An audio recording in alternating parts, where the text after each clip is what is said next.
Mga kababayan, mabuhay!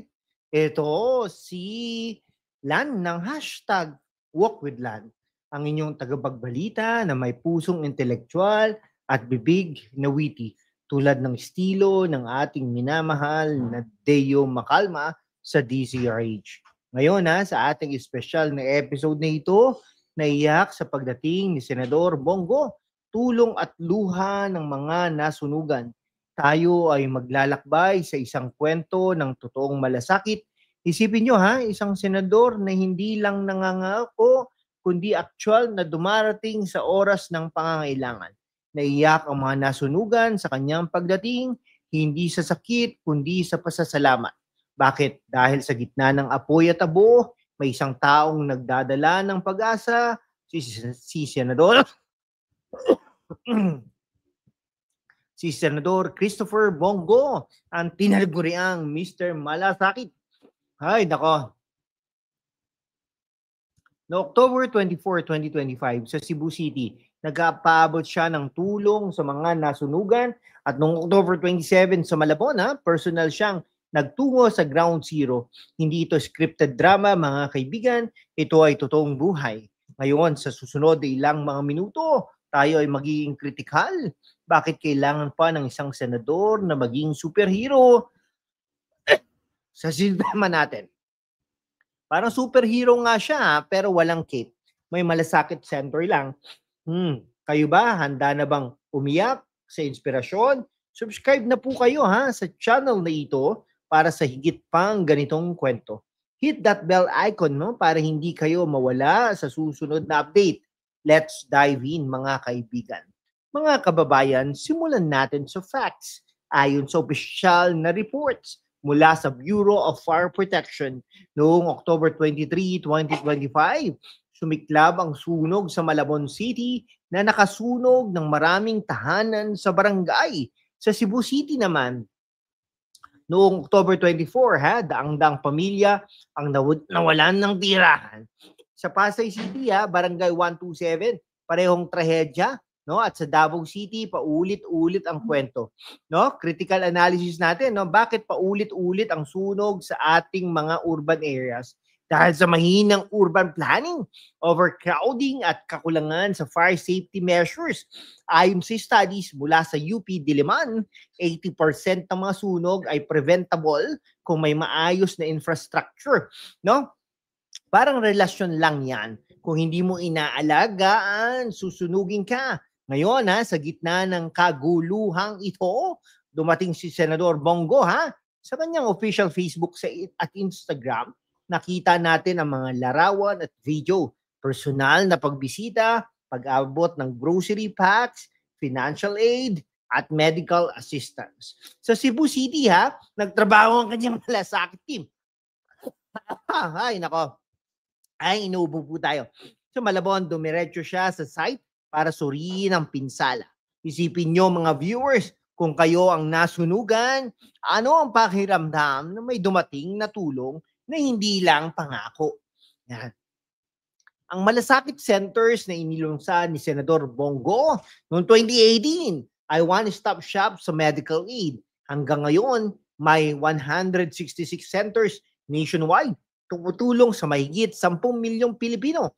Ito ay batay sa Republic Act 11463 na siya mismo ang principal author. Habang ang ibang politiko ay nagrereklamo sa social media, siya ay nasa field. Subscribe po kayo para sa higit pang in-depth analysis tulad nito. Ngayon ang pinaka-heartwarming part. Bakit naiyak ang mga nasunugan? Sa isang viral clip mula sa kanyang team, nakita natin ang mga residente sa Cebu at Malabon na umiyak habang tinatanggap ang tulong. Hindi ito scripted, totoong luha ng pasasalamat. Parang teleserye, pero walang retoke. Sa psychology, ito ay tinatawag na emotional release pagkatapos ng trauma. Ang pagdating ng tulong ay nagpapalabas ng pent-up emotions. Sa Malabon, noong October 27, personal na nagtungo si Senador Bongo sa affected families. Nag-abot ng relief goods at sinabi niya, ako po ay nandito hindi bilang senador, kundi bilang kapwa Pilipino. sa Pasay, no, sa Barangay 127, nang malasakit siya sa mga pamilya. Mga viewers, kayo ba ay maiiyak din kung may ganyang malasakit? No, sa sistema natin, bakit kailangan pa ng personal na pagbisita? Dahil ang bureaucracy ay mabagal, pero si Senator Bongo ay mabilis. Ayon sa kanyang website, senatorbongo.ph, higit 1,000 fire victims ang natulungan sa bawat buwang ito lamang, mga kaibigan. Parang delivery app lang, no? On time with the heart. No, yan. Heart daw. Heart, ganyan ba? Ganyan ba heart? Hindi ko alam eh. No?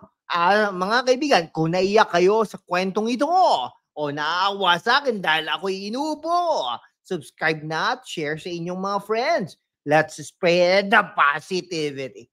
Kaya mga kababayan, maging intellectual tayo. Si Senador Bongo ay hindi baguhan. Bilang dating Special Assistant to the President Duterte, siya ang arkitekto ng maraming programa. Habang ang Kongreso ay puno ng debate, siya ay nasa grassroots na. Sa 2025, nagpapabot siya ng tulong sa Cebu, Davao, Pasay, Caloocan at Malabon. Mula grocery packs hanggang rebuilding aid via DSWD partnerships. Parang si Superman, pero sa halip na kryptonite, ang kanyang weakness ay ang bureaucracy, pero nilalabanan niya. Isang resident sa Cebu ang nagsabi, naiyak kasi ako, akala ko walang tutulong. Ito ay nagpapakita ng servant leadership theory ni Robert Greenleaf. Leadership na nagsisimula sa paglilingkod. Sa kanyang termino na isa batas ang Universal Healthcare Law na nagpapalagas sa PhilHealth, direktang tumutulong sa victims para sa medical needs. Okay. Habang ang ibang senador ay nasa aircon offices, siya ay nasa abo at usok, no? Para sa higit pang witty at intellectual breakdowns. Subscribe na po. Hit like if you agree na kailangan natin ng mga ganitong leaders.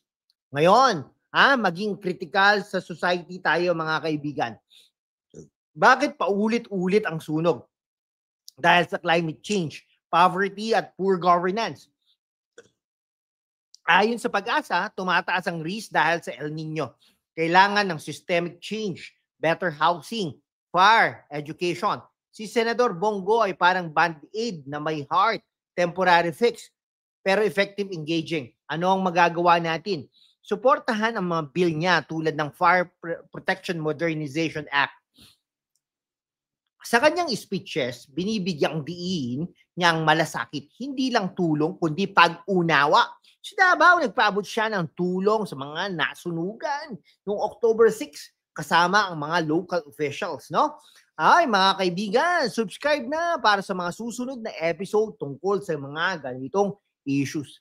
Mga kababayan, sa huli, ang kwento ni si Senador Bongo ay kwento ng pag-asa.